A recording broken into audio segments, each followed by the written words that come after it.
E aí, pessoal? Tudo pronto para mais um mergulho aqui no Fé em Letras? Preparadíssimo. Hoje a gente vai desvendar os mistérios, as histórias, as mensagens do livro de Enoque. Não.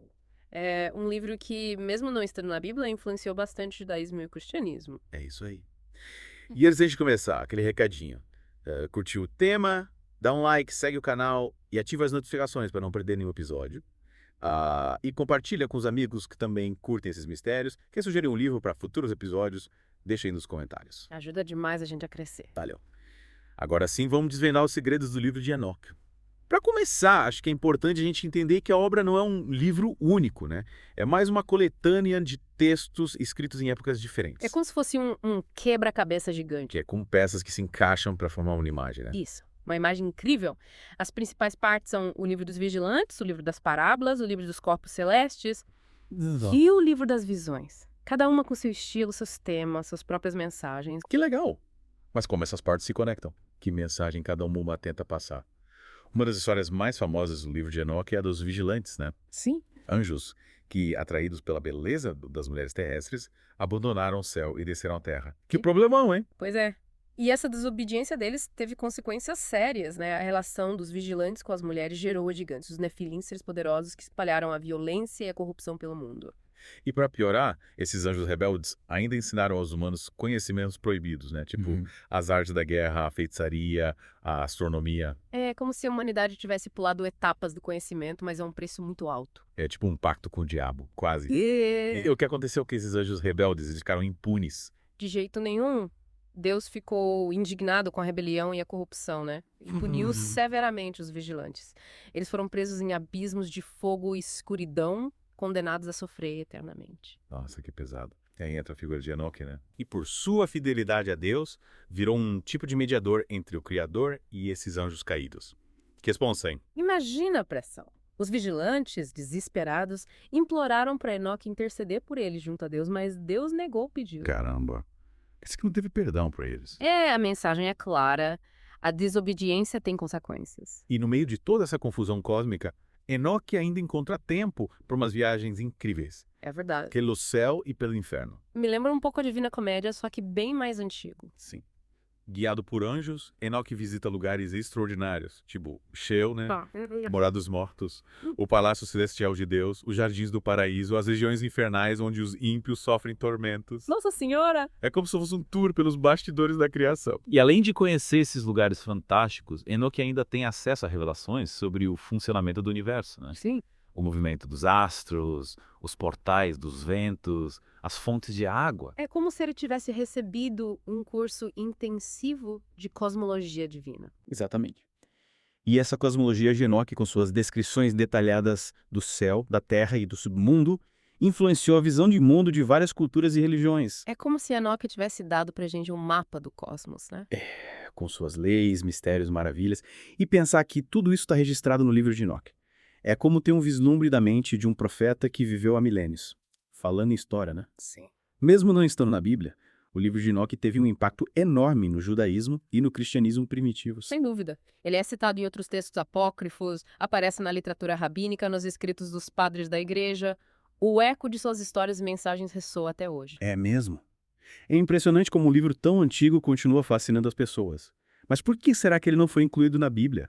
Ele era conhecido e citado pelos primeiros cristãos, né? Essa é uma questão complexa e intrigante. Existem várias teorias sobre a exclusão do livro. Entendi. Alguns estudiosos acreditam que ele foi considerado apócrifo, ou seja, não canônico, porque apresentava ideias e práticas diferentes do restante das escrituras. Ah, tá. Quais seriam essas ideias? O que torna o livro de Enoque tão diferente? Por exemplo, da descrição dos anjos. No livro de Enoque, eles têm a capacidade de pecar, de se rebelar contra Deus, o que é diferente da visão tradicional.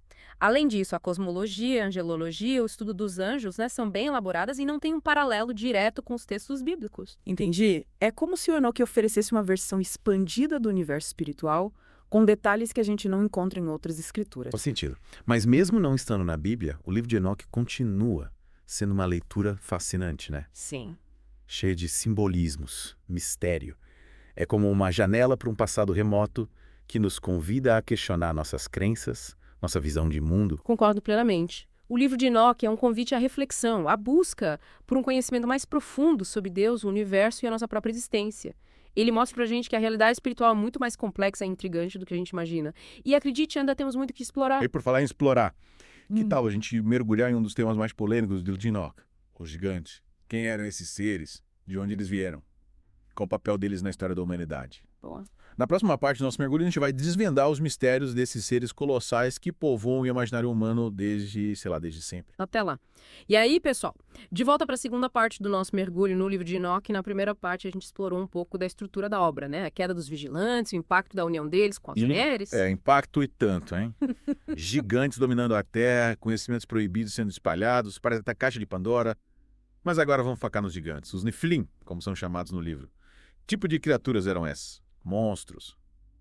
Deuses? O livro de Enoque descreve os gigantes como resultado dessa união, né, entre os vigilantes e as mulheres. Seres colossais, monstruosos, violentos, destruidores, devorando tudo em seu caminho, espalhando o caos e o medo. Sim. Lembro que no livro eles são retratados com uma força brutal. Diz que eles se alimentavam até dos humanos. Que horror! É como se a Terra tivesse sido tomada por uma praga incontrolável. Exatamente. E essa força devastadora dos gigantes é vista como uma consequência direta da quebra da ordem cósmica, da transgressão dos limites entre o divino e o humano.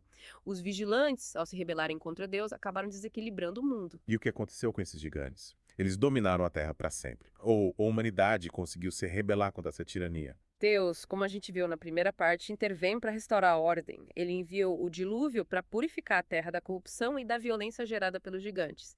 É como se o dilúvio fosse um botão de reset, uma tentativa de reiniciar a história da humanidade. Faz sentido, né? O dilúvio está presente em várias culturas, várias mitologias, sempre como um símbolo de purificação, de recomeço. Mas se os vigilantes, o que aconteceu com eles? Será que também foram punidos pelo dilúvio? A punição deles foi ainda mais severa. Deus ordena que eles sejam acorrentados nas profundezas da terra, num lugar de trevas e tormento eterno. E, para piorar, eles são obrigados a assistir à destruição dos seus filhos, os gigantes, durante o dilúvio. Imagina o sofrimento desses anjos caídos. Nossa, que destino terrível. É como se a culpa e o remorso os acompanhassem por toda a eternidade. E falando em culpa, essa história dos vigilantes e dos gigantes nos leva a questionar a natureza humana, né? Será que a gente é naturalmente propenso ao erro? O livro de Enoque, ele mostra que o mal não surge do nada. Ele tem uma origem, uma história. E essa história está ligada à rebelião de seres espirituais, os anjos caídos. É como se a queda dos vigilantes tivesse aberto uma brecha, uma porta para o mal se infiltrar no mundo. Interessante essa ideia de que o mal não é algo que faz parte da gente, né? Mas sim uma força externa que nos corrompe. É como se a gente estivesse em constante luta contra essa influência maligna. Exatamente. E essa perspectiva nos desafia a repensar a nossa própria luta contra o mal. A gente não está sozinho nessa batalha. Se a gente quiser vencer as forças do mal que nos cercam, a gente precisa buscar força em Deus, seguir seus ensinamentos. E por falar em ensinamentos, lembrei de outro aspecto fascinante do livro de Enoch Long, as viagens celestiais. As descrições são tão vívidas, né? É como se o Enoch estivesse relatando uma experiência real. É de arrepiar. Com certeza. As viagens de Enoque são um dos pontos altos do livro. Ele descreve o universo de forma detalhada. Diferentes níveis celestiais, anjos guardiões dos elementos, segredos do funcionamento do cosmos. É como se ele tivesse tido acesso a um conhecimento secreto, reservado apenas aos escolhidos. O que me impressiona é que ele não apenas observa, mas interage com o que vê, né? Conversa com anjos, recebe instruções divinas, registra tudo em livros. É como se fosse um emissário, um intermediário entre o mundo celestial e o mundo terreno. Esses detalhes tornam a narrativa ainda mais poderosa, né? Ele não é só um observador passivo, mas um aprendiz ativo em busca de conhecimento, de sabedoria, que o mais legal é que ele compartilha essa sabedoria com a gente através do livro. É como se ele estivesse convidando a gente a embarcar nessa jornada com ele. Verdade. E por falar em jornada, o que você acha da cosmologia de Enoch? Como ela se compara com a visão tradicional do universo, com a ideia de céu, inferno e purgatório? A cosmologia de Enoch é rica, complexa. Ele descreve diferentes céus, cada um com sua função específica, seus anjos, guardiões, seus mistérios.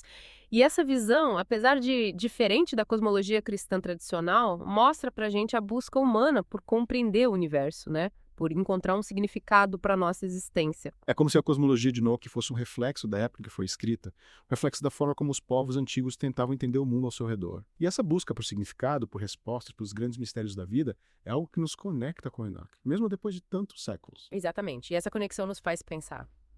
O que mais a gente pode aprender com o livro de Enoch? Quais outras mensagens ocultas esse livro milenar nos reserva?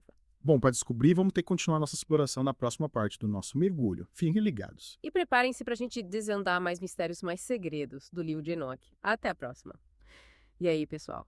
De volta para a última parte do nosso mergulho no livro de Enoque, já exploramos a história dos vigilantes, a saga dos gigantes, as viagens de Enoque pelo céu e inferno.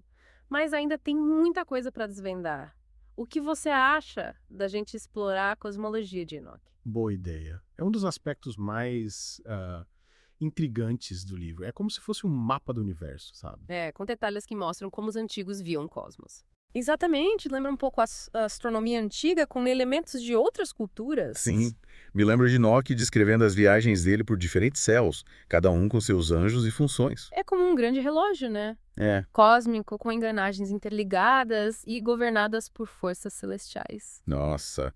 E essa busca por ordem, por significado no universo, era uma característica marcante das culturas antigas, né? Sem dúvida. E Enoque vai além da simples observação. Ele tenta decifrar as leis que regem o movimento dos astros, as estações do ano, os fenômenos naturais. Ele é tipo um detetive cósmico, Isso. investigando os mistérios do universo. E o que mais me fascina é como ele busca o conhecimento ativamente. Ele questiona, investiga, registra tudo. É como se ele estivesse mostrando pra gente que a busca pelo conhecimento é um caminho para se aproximar de Deus. Com certeza. E essa busca é recompensada com revelações incríveis. Revelações que deviam ser de tirar o fôlego na época. E ainda hoje, né? Continua fascinando a gente. E como essa cosmologia de Enoque se compara com a visão da Bíblia, a gente pode traçar paralelos. Apesar das diferenças, a cosmologia de Enoque tem algumas similaridades com a visão bíblica. A ideia de um Deus criador, por exemplo, que estabelece ordem no universo. A presença de anjos que governam os elementos da natureza. Entendi, Como se Enoque oferecesse uma perspectiva expandida, sabe? Complementando a visão bíblica. Falando em anjos, Enoque descreve uma hierarquia angélica bem complexa. Com vários tipos de anjos, cada um com suas funções. É como um exército, né? Celestial. Organizado, disciplinado, a serviço de Deus. E no meio de todas essas revelações, Enoque também fala sobre o julgamento final.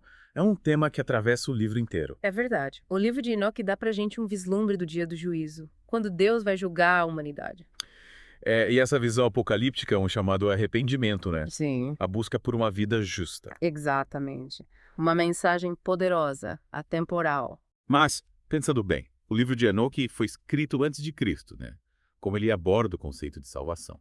Importante lembrar que o livro não apresenta a doutrina cristã da salvação pela graça, através da fé em Jesus. Mas ele ensina sobre a importância da fé em Deus, da obediência aos seus mandamentos, Sim. da busca por uma vida justa. Ou seja, mesmo sendo um livro antigo, com uma visão diferente da nossa, Sim. ele ainda tem muito a nos ensinar sobre ética, moral, espiritualidade. Com certeza, ele nos convida a viver de forma ética, responsável, ciente de que um dia seremos julgados pelas nossas ações. É um convite à reflexão ao autoconhecimento, que atravessa os séculos. Exatamente. E chegamos ao fim da nossa jornada pelo livro de Enoque. Uma viagem incrível por um mundo de mistérios, revelações, reflexões profundas. Que dica você daria para quem quer continuar explorando esse universo? Aconselho a leitura de comentários bíblicos, obras acadêmicas, que analisam o livro em seus contextos histórico, literário e teológico. É importante lembrar que a gente está lidando com um texto antigo, né? Sim, com suas características, peculiaridades. E, claro, continuem buscando conhecimento, questionando, refletindo, se aprofundando. Isso aí. E para quem curtiu o nosso mergulho no livro de Enoque, não esquece de deixar o like, se inscrever no canal, ativar as notificações e compartilhar o episódio com os amigos. Ajuda a gente a crescer e levar conhecimento para mais pessoas. É isso aí. E fiquem ligados, porque em breve teremos novos mergulhos em obras que desafiam nossa mente e alimentam nossa fé. Até a próxima!